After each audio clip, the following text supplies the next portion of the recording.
जैसे को तैसा ये फॉर्मूला अपनाने वाले अमेरिकी राष्ट्रपति डोनाल्ड ट्रंप अब बैकफुट पर नजर आ रहे हैं। डोनाल्ड ट्रंप ने एक बयान जारी करते हुए कहा था कि अमेरिका के लोगों की रक्षा के लिए और अमेरिका के फायदे के लिए हम रेसिप्रोकल टैरिफ लगाने का ऐलान करते हैं।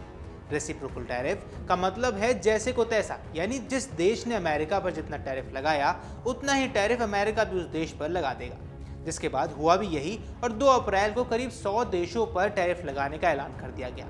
मगर फिर 7 दिन बाद ही ट्रंप ने इस फैसले को 90 दिन के लिए रोक दिया, जबकि 11 अप्रैल को चीन पर 145% टैरिफ लगाकर तगड़ा झटका दिया था। अब सवाल उठता है कि आखिर ट्रंप ने 7 दिनों के अंदर ही टैरिफ वापस क्यों ले लिया? अमेरिका के फैसलों से भारत पर आखिर क्या असर पड़ेगा और 90 दिन बाद कैसे टैरिफ को दोबारा शुरू किया जाएगा और चीन पर लगाए गए भारी भरकम टैरिफ क्या दुनिया भर में ट्रेड वॉर शुरू कर जाएगा? नमस्कार, आप देख रहे हैं अमर उजाला और मैं हूं आपके साथ साहिल सुयाल।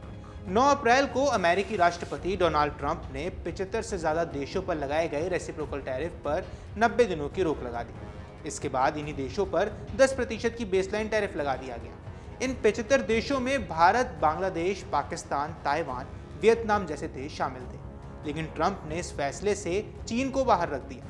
ट्रंप ने सोशल मीडिया प्लेटफॉर्म ट्रुथ पर पोस्ट शेयर करते हुए लिखा, 75 देशों में अमेरिका कॉमर्स डिपार्टमेंट, ट्रेजरी और यूएस ट्रेड रिप्रेजेंटेटिव यानी यूएसटीआर व्यापार और करेंसी हेरफेर जैसे मुद्दों पर बातचीत शुरू की है।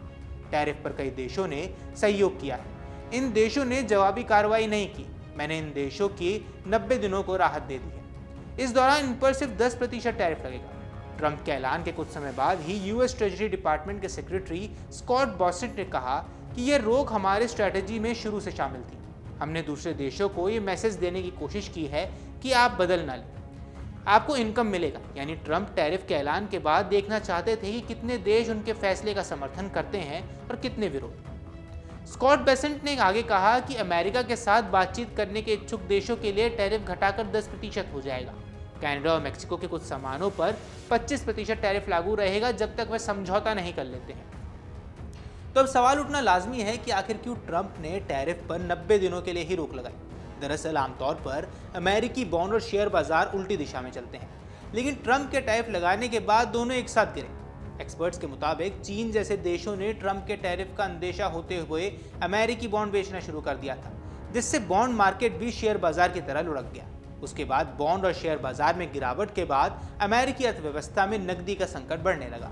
साथ ही टैरिफ के चलते व्यापारिक गतिविधियां ठप होने से महंगाई बढ़ने का खतरा भी पैदा हो गया। इसलिए ट्रंप को टैरिफ पर ब्रेक देकर दूसरे देशों से बातचीत का रास्ता खोलना पड़ा। एलन मस्क की टेस्ला ने एशिया में बड़े निवेश किए हुए हैं, लेकिन ट्रंप के टैरिफ के बाद चीन की BYD कंपनी से उसका बाजार छिन गया।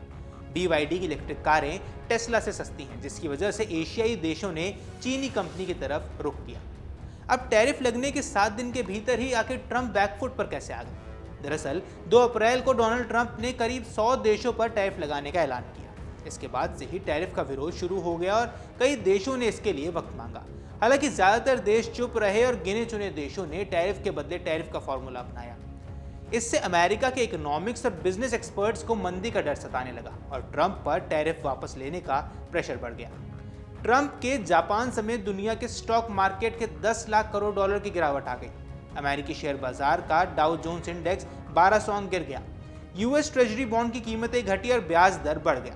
8 अप्रैल को अमेरिकी शेयर बाजार का नेस्डैक 5% और गिर गया। इससे अमेरिका समेत कई देशों की अर्थव्यवस्था हिल गई। अचानक से अमेरिकी बॉन्ड्स की बिकावली शुरू हो गई। कच्चे तेल की कीमतों में भी भारी गिरावट देखने को मिली। इतने भारी नुकसान से दुनिया भर में मंदी आने की संभावनाएं बढ़ गई और बीते 7 दिनों में अमेरिका और चीन ने एक दूसरे पर टैरिफ बढ़ाए हैं।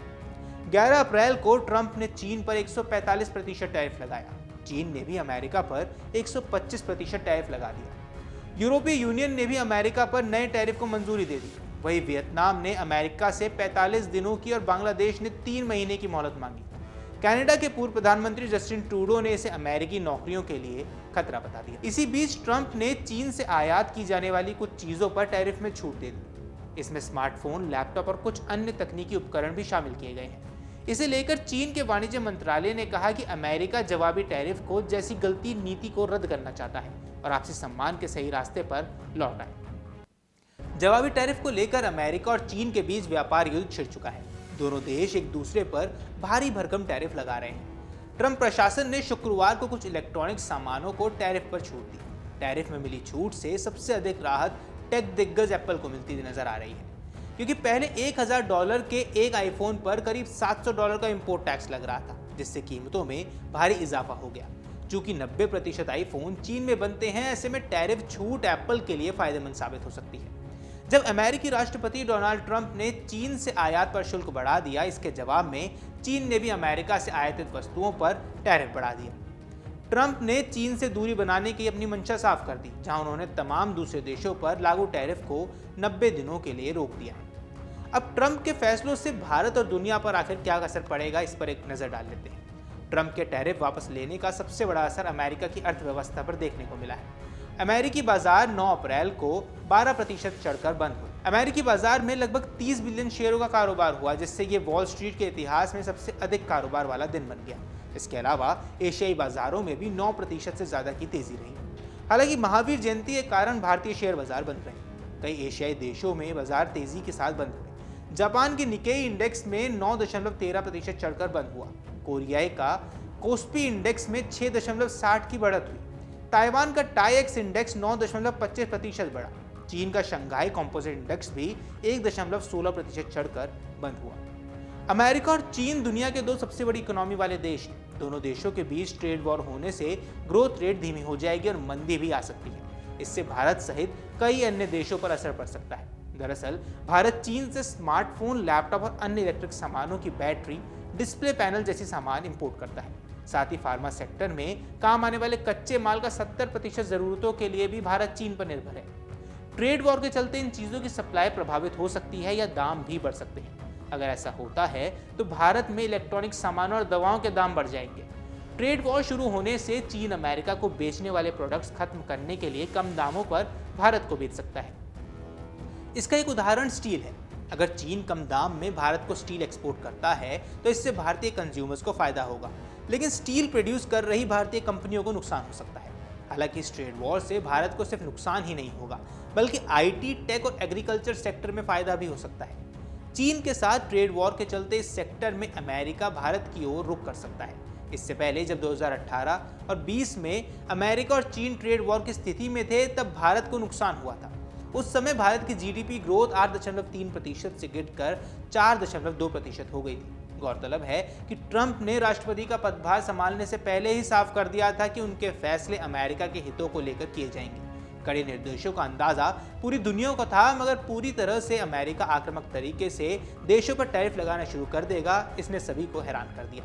उसके ऊपर चीन के साथ बढ़ते विवाद के कारण अब दुनिया भर की नजरें अमेरिका के अगले कदम पर टिक गई हैं, क्योंकि ट्रंप के अगले कदम से कई देशों का भविष्य जुड़ा हुआ है। फिलहाल इस वीडियो में इतना ही। नमस्कार।